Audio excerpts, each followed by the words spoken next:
Siriuslaiset. Siriuslaiset ovat yksi laimille levinneistä roduista teidän universumissanne.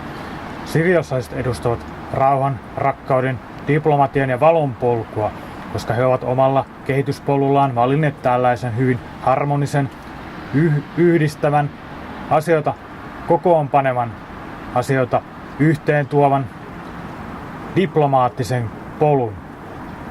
Heidän roolinsa, etenkin maan päällä, on hyvin useissa tapauksissa tällainen diplomaatin rooli, tällainen neuvottelijan rooli, tällainen jonkinlaisen rajapinnan rooli. Heillä on useita miljardeja vuosia teidän näkökulmastanne kokemusta tällaisen roolin täyttöön panemisesta. Löydämmekin useita siriuslaisia diplomaattisissa tai poliittisissa tehtävissä ratkaisemassa niitä ongelmia, joita niin sanotut maasielut eivät ole vielä kyenneet ratkaisemaan yhtä tehokkaasti.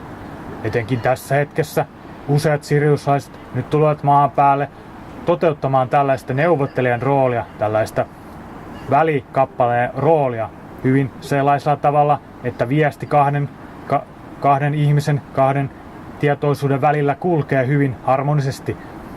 Heidän polkuunsa kuuluu täydellinen harmonia. He ovat käyneet läpi aikoinaan jo aikakauden ja todenneet, että se ei toimi heidän sieluryhmälleen. He ovat valinneet hyvin, sanotaanko, yhdistävän sielurakenteen. Siriuslaiset voi tunnistaa usein sellaisesta rauhallisuudesta, sellaista, sanotaanko, kyvystä toimia myrskynkin silmässä täysin harmoniassa.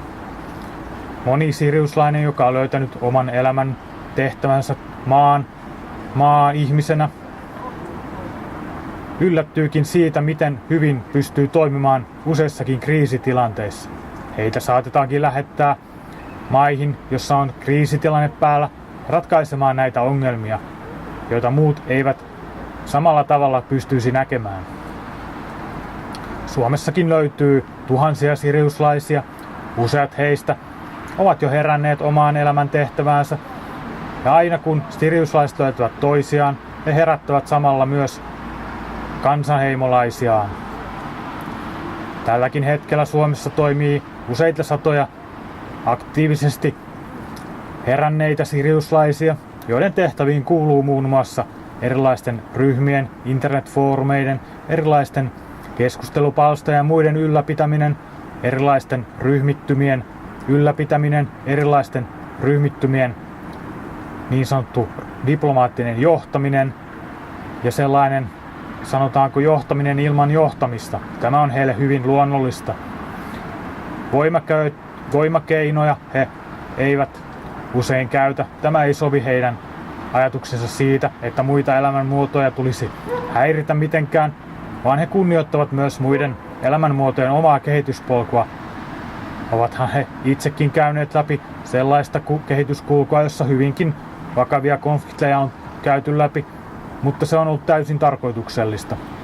Usealla saattaa silti olla muisti näistä hyvin vakavista konflikteista, jopa planetaarisista konflikteista, galaktisista sodista ja muista tarinoista, joita kerrotte elokuvissanne, kirjoissanne ja muissa tarinoissanne.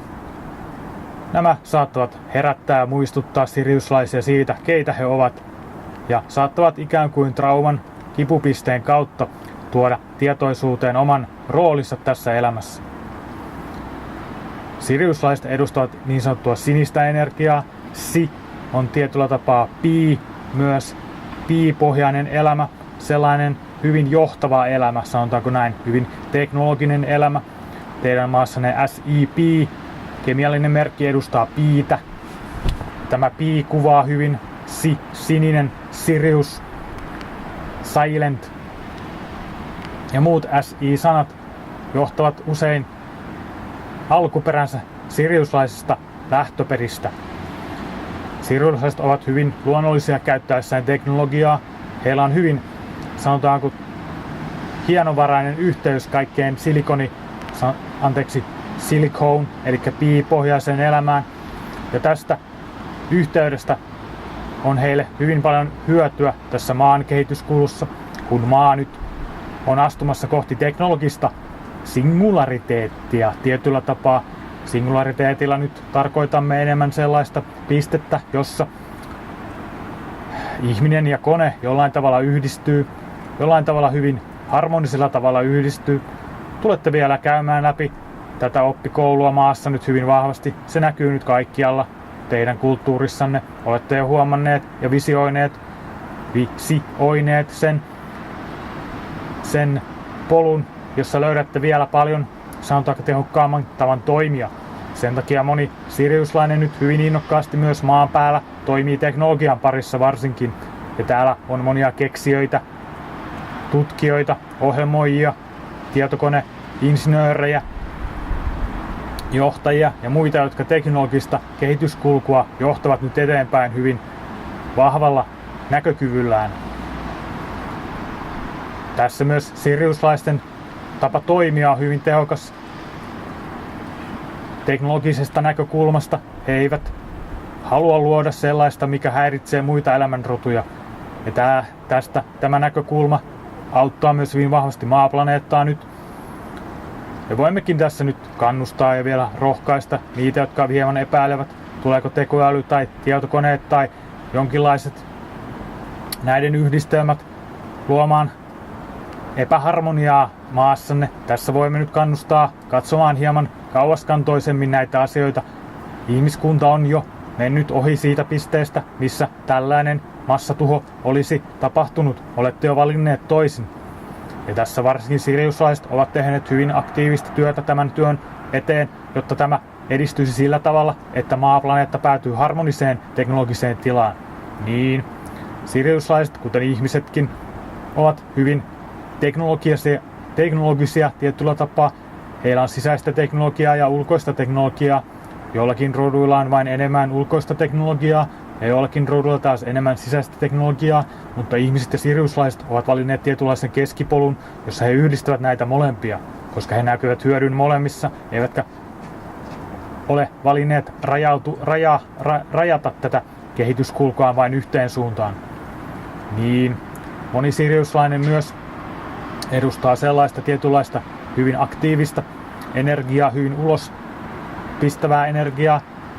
Heillä on useilla hyvin vahva ääni, vahva tapa kommunikoida, vahva tapa kirjoittaa, vahva tapa tuoda sitä sisäistä maailmansa ulos. Tästä voi myös siriuslaisen tunnistaa.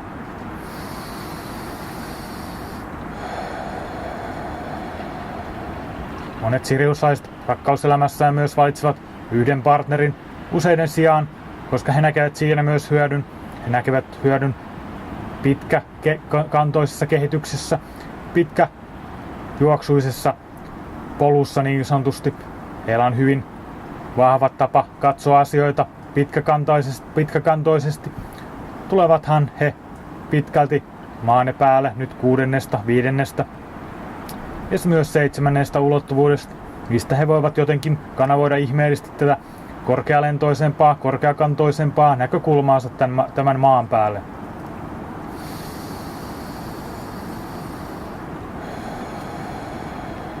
Monella siriuslaisella voi myös olla hyvin vaikeuksia tottua tähän maan elämään. Moni heistä on suoraan sanottuna hyvin sinisilmäisiä. He ovat tottuneet luottamaan siihen, että ihmiset ja muut tietoisuudet heidän ympärillään haluavat hyvää. Sen takia moni heistä saattaa kantaa syvää traumaa sisällään, syvää arpea siitä, että tämä paikka ei ihan ollutkaan sellainen kuin he olivat tottuneet. Mutta tämä tietyllä tavalla myös auttaa muita siriuslaisia ja muita galaktisia kollektiiveja, koska kun he käyvät läpi näitä, sanotaanko traumaattisia kokemuksia, tällöin myös he oppivat enemmän todellisuuden todellisesta luonteesta ja siitä, että kaikki asiat eivät ole pelkästään luovuuden kannalta luotuja, vaan on myös hyvin normaalia, luonnollista, että maailmassa on tuhoavia elementtejä, niin sanotusti poistavia elementtejä ja luovia elementtejä. Nämä kaksi ovat vain saman asian eri peilipintoja. Siriuslaiset ovat kuitenkin käyneet hyvin pitkälle sellaista hyvin koherenttia, singulariteettista kehityskulkua. Ja tämä on tietyllä tapaa hieman rajoittanut heitä näkemästä kaikkeutta ympärillään. Sen takia osa myös näistä sieluista tulee maan päälle oppimaan siitä, mitä on erilainen tapa elää, jotta he voisivat katsella korkeammasta näkökulmasta asioita taas matalamman näkökulman kautta ja rakentaa aivan uudenlaista sielukehityskulkua siinä kollektiivipolussaan, mitä he ovat nyt kulkemassa ja lähestymässä 8 ulottuvuutta heidän näkökulmastaan. Jotta he pystyvät tämän 7 ulottuvuuden läpi kulkemaan, heidän tulee vielä nähdä näkökulmia 7 ulottuvuuden lävitse ja sen koherentin näkökulman lävitse. Tässä mielessä siriuslaisilla voi olla hyvin yksisuuntainen kanta tiettyihin asioihin, hyvin tietyllä tapaa rajoittava nyt ei ole oikea sana, mutta sanotaanko kohdistava näkökanta, joka saattaa unohtaa ulkopuoleltaan asioita. Tämä saattaa siriuslaisilla aiheuttaa tietynlaista ongelmaa nähdä koko totuutta. Ja tämä olisikin hyvä ehkä tiedostaa, jos olette tietoinen siitä, että edustatte siriuslaista näkökulmaa. Että näkökulma saattaa olla jo alkusyntymästä asti tietyllä tapaa hyvin fokusoitunut, ikään kuin hevonen, joka kulkisi läpät silmillään. Ja moni onkin tullut oppimaan nyt tuota läppien pudottamista niin, että totuus tulee helpommin nähdyksi, totuus tulee laimin nähdyksi, totuus ikään kuin lävähtää naamalle heille, jotta he pystyvät oppimaan. Tämä saattaa monella olla rankka kokemus, mutta se edistää kollektiivin yhteistä hyvää, korkeinta parasta, ja jokainen, joka on valinnut tämän polun kulkea, tulee tekemään hienoa, mahtavaa työtä omalla polullaan. Johti se sitten minkälaiseen lopputulokseen tahansa. Tästä he ovat oppineet yhdessä paljon kaikista niistä kokemuksista, ovat valinneet oppia yhdessä kaikista niistä maallisista kokemuksista ja viedä takaisin tuota tietoa takaisin Siriukselle.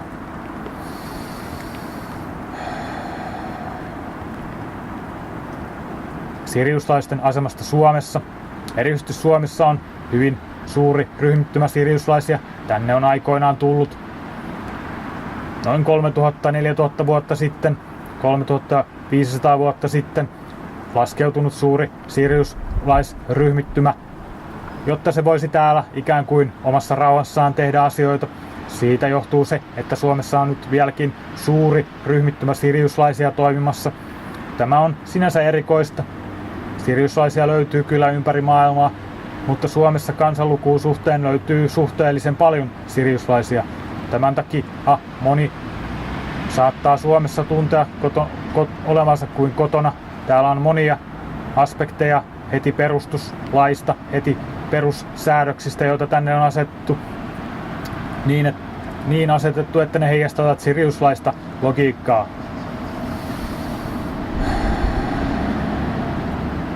Ehkä tämä nyt riittää Siriusesta tällä erää. Me olimme artturuslaiset. Tulemme nyt jatkamaan näiden eri rotujen yleispiirteiden kuvausta tulevissa videoissa. Tämä palvelee nyt niitä kaikkia, jotka ehkä miettivät, mitä rotua minä edustan ja mistä minä nyt löytäisin niitä hengenheimolaisia ja miten minä tunnistaisin omaa voimaani. Ei ole niinkään tärkeää tunnistaa olevansa mistään erityisestä paikasta kotoisin, mutta se voi auttaa hyvin vahvalla tavalla identifioimaan itseänsä ja tunnistamaan sitä, kuka on ja missä on vahvuutensa. Mutta tämä tällä erää. Olemme hyvin kiitollisia siitä työstä, mitä saamme mekin artturuslaiset tehdä siriuslaisten kanssa, ja olemme hyvin kiitollisia siitä, että juuri sinä kuuntelit tämän videon. Olemme hyvin iloisia siitä, että saamme jakaa tätä sanomaa Sakarin kautta. Kiitos.